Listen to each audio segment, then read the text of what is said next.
छत्रपती शिवाजी महाराज की जय भवानी, जय शिवाजी। आज या डोंबिवलीमध्ये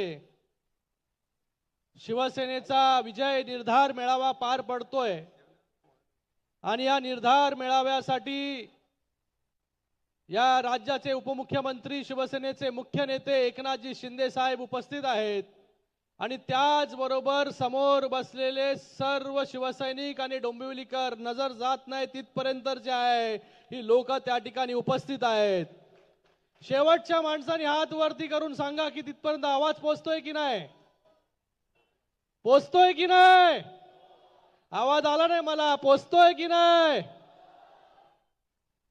आणि आताच ज्यांचं दमदार भाषण झालं असे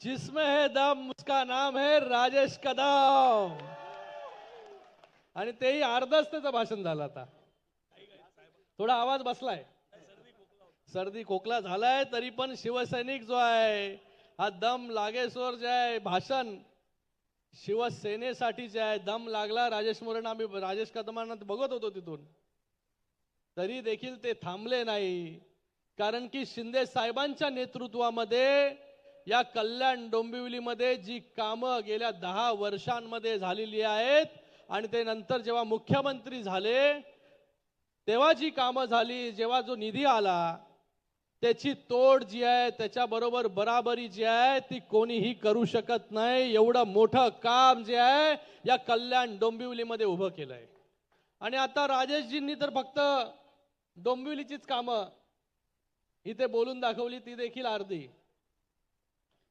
हा जो कल्याण डोंबिवली मतदारसंघ आहे, हा कल्याण डोंबिवली मतदारसंघ नेहमी युतीला मानणारा, युतीला निवडून देणारा मतदारसंघ आहे, शिवसेनेला निवडून देणारा मतदारसंघ आहे, नेहमी शिवसेनेवर भरभरून प्रेम करणारा हा मतदारसंघ आहे।